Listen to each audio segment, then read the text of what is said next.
What's going on, my people? Do me a favor, as usual, please check out DNKKnives.com, and if you purchase something from there, you can use this coupon code behind the edge 10, one word, to get 10% off and free shipping and all that good stuff. Today we're going to do my 1 week update on I've carried this for a solid week after I got it, of the Hinderer xm24 skinning. I did swap this. It came with bearings like all the Hinderers do, but they come with phosphor bronze washers and Teflon washers, and I switched this one to phosphor bronze. Anyway, so far, just get this right out of the way, this thing has been a mean work knife, and I mean just fantastic. And just for the people who don't want to sit and watch this entire video, this is now my new favorite knife that I have in my collection. It has replaced the Military 2, which I also still love, of course, and will still use as a my dedicated work knife. Mostly because it is massively cheaper. I do like the steel better in 15V, but that's really the only reason.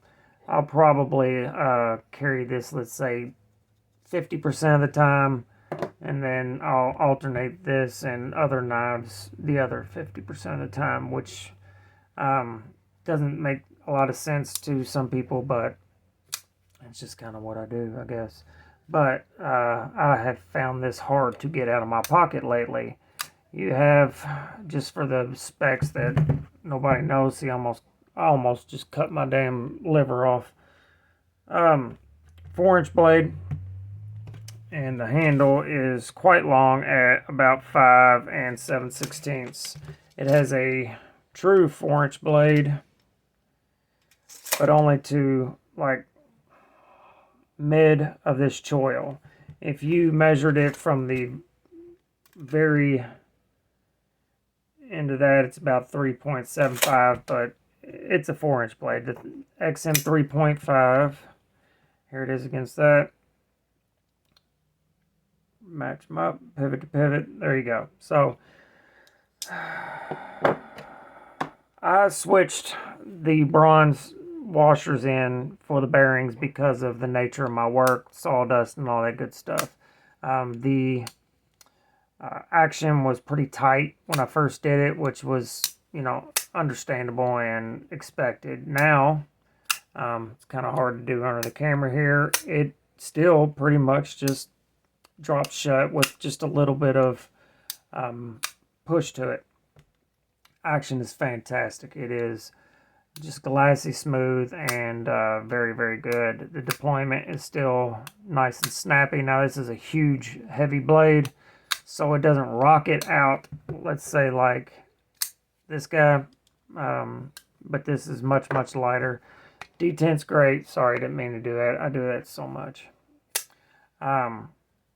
Yeah, detent's great. Deployment is great. Shutting it is also great. Ergos are just like any other Hinderer, just absolutely fantastic. This one has the blue textured G10 scale. I am planning eventually to get the full tie scale like I did on this one here. And your hardware is a little bit different. I did opt for the black hardware on this. It was $80, which is a lot of money for hardware, but for this particular one, I wanted the blue on black look. I'd like to get a black clip and a different filler tab for this one, and this one will be done. It's a lot of money in this knife, probably way too much. Standard bone stock Hinderers to me are about the best deal you can get. Now this is all opinion, for an American-made titanium frame lock that is built like a tank. These two are $425. The price has not changed in a very long time, which is rare in life in general, but especially in the knife world, prices go up. They have not risen the price of these in a very long time. I can't remember the last time they jacked the price up. So that's very much appreciated. Now, once you start adding scale, which was 200, which is extremely overpriced, hardware, 80 bucks, you know, now I'm sitting at, geez, $700 in this knife.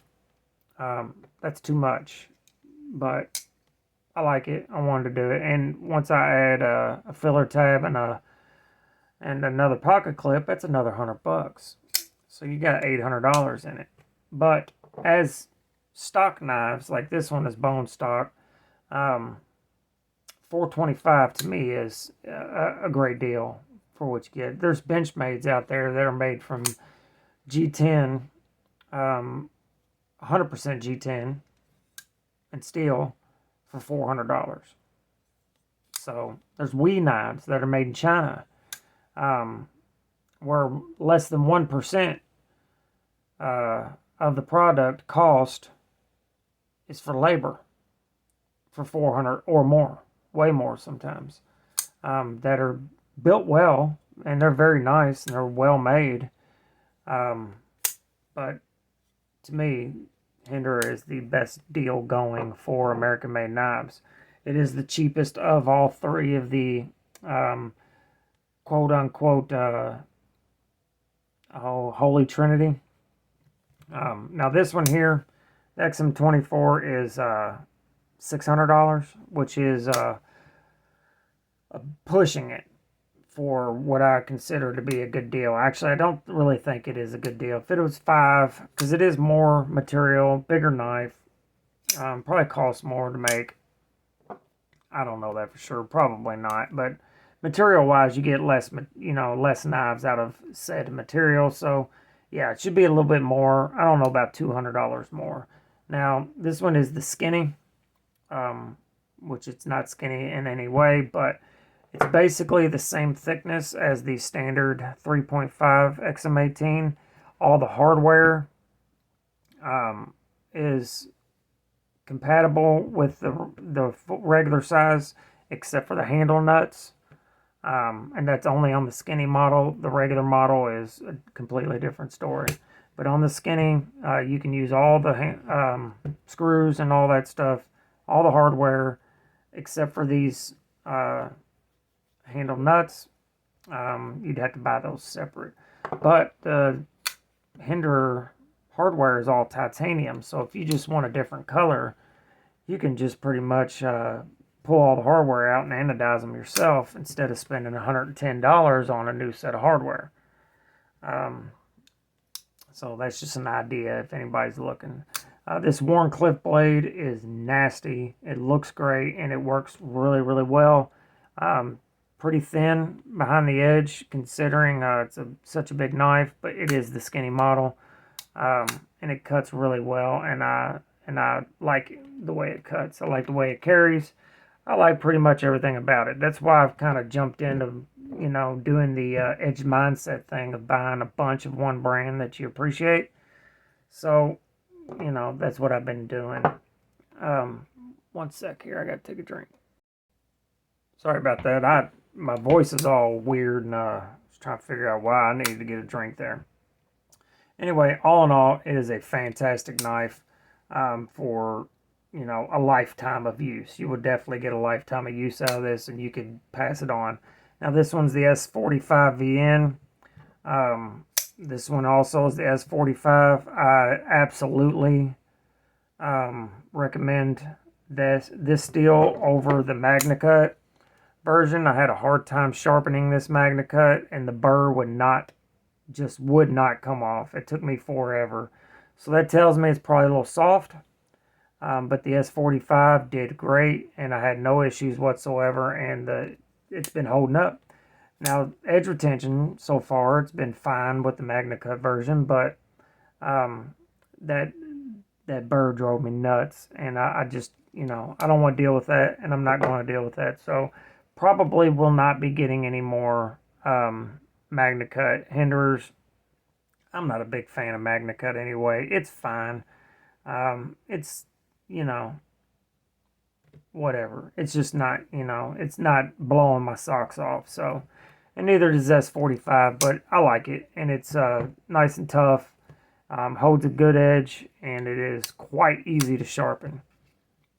So yeah, not a whole lot else to say that somebody else hasn't said about this knife.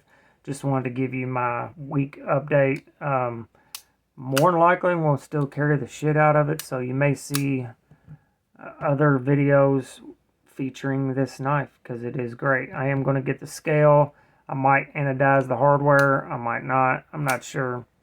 I'd really like to have this blade modified with a rock pattern, like a Borka knife. I think it would just look flipping awesome. So yeah, there you go. That's all I got on this one, guys. Make sure you go to each other, love each other, and remember, life is just entirely too short to be a dumb cunt. Later.